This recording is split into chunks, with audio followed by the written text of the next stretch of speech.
எமது சொந்தங்கள் இப்படி இருக்கிறார்கள், இதனை மாற்ற வேண்டும், இந்த மாற்றத்தை உருவாக்க வேண்டும் என்ற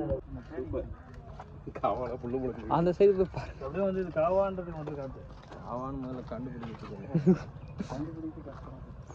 காவால வந்து விவசாயம் பண்ணியிருக்காங்க. இதான் திராவிட மாடல்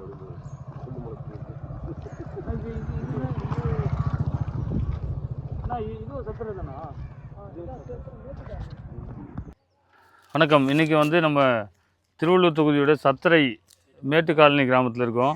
இங்கே பாருங்கள், நம்ம தொடர்ச்சியாக சொல்கிறது மாதிரி இந்த ஆட்சியாளர்கள் அதிகாரத்துக்கு வந்தோடனே எங்கே ரோடு கான்ட்ராக்ட் கொடுக்கலாம், எங்கே காவா கான்ட்ராக்ட் கொடுக்கலான்னு நினைக்கிறாங்களோ வழிய இந்த காவாவோட நிலைமையை பாருங்கள். அங்கேருந்து புல் முளைச்சி இந்த காவாவே பாருங்கள், இந்த ஊட்டியில் வர எஸ்பெண்டு மாதிரி எல்லா இடத்துலையும் வளைஞ்சி இப்படி சாஞ்சு இதை வந்து எதுக்கு கட்டினாங்க, எதுக்காக இது பயன்படுது அப்படிங்கிறது நம்ம யாருக்கும் தெரியாது. இதில் வடிஞ்சு ஓடுற காவாலாம் வந்து சாக்கடை தண்ணியாக இல்லை மழைநீர் வடிகாலா எந்த இதுவுமே இல்லை.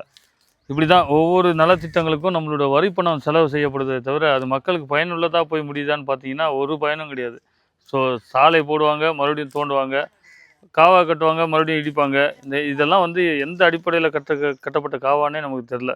இதில் சிமெண்ட்டு போட்டாங்களா, கம்பி வச்சாங்களா, ஏன் இப்படி சாஞ்சு போய் கிடக்குது, இது வந்து எந்த அளவு பார்த்து தண்ணி அங்கேருந்து இங்கே ஓடி வர்றதா இல்லை இங்கேருந்து அங்கே போகிறதா, இது எங்கே போய் கலக்கும், முதல்ல இது எப்படி சுத்திகரிப்பு செய்வாங்க, இல்லை இது காவாவே போய் நின்று கொசு உற்பத்தி செஞ்சு மறுபடியும் நம்மளுக்கு நோயாகவே திரும்பி வருமா?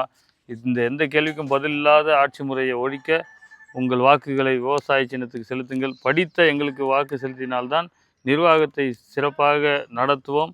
நடத்தி காட்டுவதற்கு ஒரு முறை ஒரு வாய்ப்பை கொடுங்கள். நன்றி, வணக்கம்.